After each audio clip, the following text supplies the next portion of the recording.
Let me give you some context so the story I'm about to tell you is more understandable. Our cat Cosmo has always slept in the basement. Every night since I was a little kid, our parents would scoop him up from wherever he was lounging and stick him in the basement. They detested all the cat hair he'd leave behind on their bed, which I guess was understandable. He was also an outdoor cat, so if one of us forgot to put him in the basement at night, he'd wake my parents up at 3 a.m. screaming to be let out. The basement's huge, the biggest room in our house, so I figured he liked having all that space.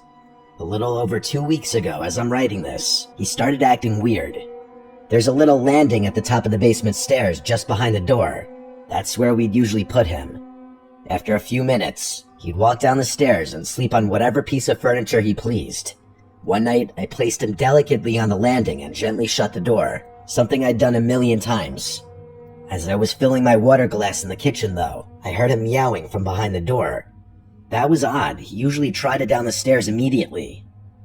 I finished filling my glass and walked over to the door, wondering if someone had maybe forgotten to fill his dish. I opened the door, and he darted out into the living room as if he were chasing something. I checked the dish, and it was completely full. Weird, I thought, turning to go find him. I put him back on the landing step, closed the door, and that was that.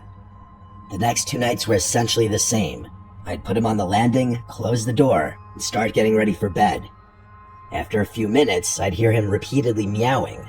I'd go over to the door, and it was always the same thing. He'd just linger at the top of the stairs, refusing to go down. I worried that maybe he was just getting old, but that was a thought I didn't want to confront just yet. It killed me to do it, but I just ignored him, knowing he'd walk down the stairs eventually. The day after that, he refused to enter the house at all. Usually when he wanted to come in, he'd just hang out at our front steps or by the back door until one of us saw him through the glass and let him inside. At one point, I noticed him curled up on our doormat. I went to let him in, but he didn't move. I went out and petted him a little before going back inside. A few hours later, I walked by the door again and saw that he still hadn't moved. It was getting late, so I picked him up and carried him inside, which he wasn't too happy about. I knew he didn't want to go to sleep downstairs, so I let him sleep in my room that night. It wasn't a big deal, and he seemed a lot calmer that way. Of course, that solution didn't last. For the next few days, my dad kept complaining that someone was leaving the basement door open. He was mad because it was letting all the cool air escape downstairs. Air conditioning wasn't free, which was something he loved reminding us. I assumed it was my sister. She's always been the type to leave doors and drawers open without thinking. I didn't really pay it that much thought. I was just happy that Cosmo seemed to have mellowed out after being allowed to sleep in my room. One night, I woke up randomly in the middle of the night. In my groggy, half-awake state, I glanced over to the door and saw something weird. There was a silhouette standing in my bedroom doorway. It was just standing there, perfectly still. I could tell it was a person because I could see their outline in the faint glow of the lamp we'd leave on in the den. I figured it had to be my sister, so I called out to her, but the figure moved away without a word. I was too tired to figure out what she wanted, so I just went back to sleep. A couple of days later, we discovered what had been keeping Cosmo away from the basement.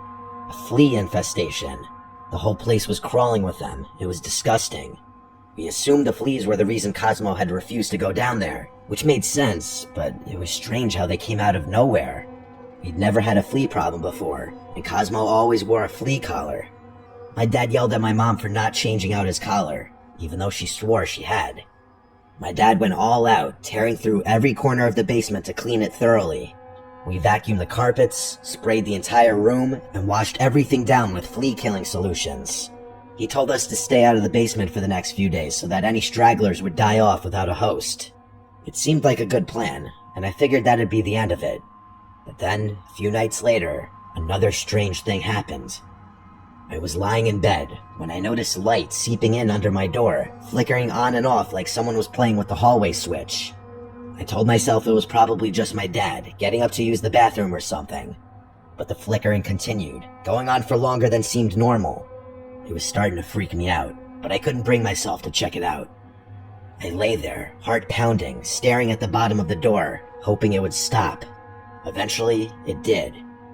I forced myself to fall asleep after that, but I've never felt more uneasy in my life. A few more days passed without incidents. My dad said the basement was probably clear, which was great because I had been missing playing video games down there. After getting home from school, I went down to the basement. As soon as I got down the stairs, though, I noticed something was wrong.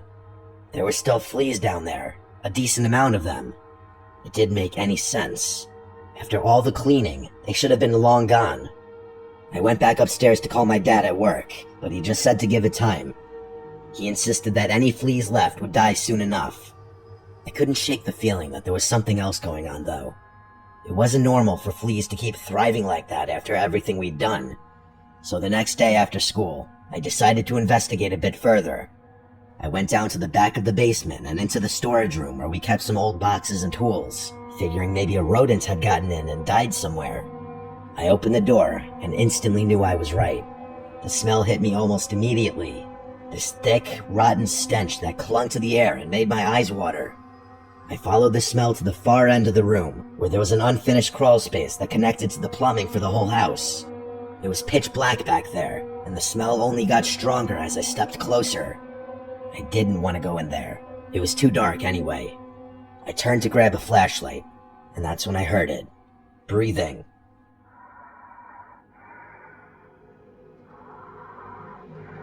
It was faint at first, but steady, like someone was hiding in there. I froze. I felt a pit forming in my stomach. The breathing got louder, as if whoever or whatever it was coming closer. I backed away. Before I could react, I saw a figure lunge toward the end of the crawl space, moving fast. A hand reached out for me, but I jumped away before it could grab me.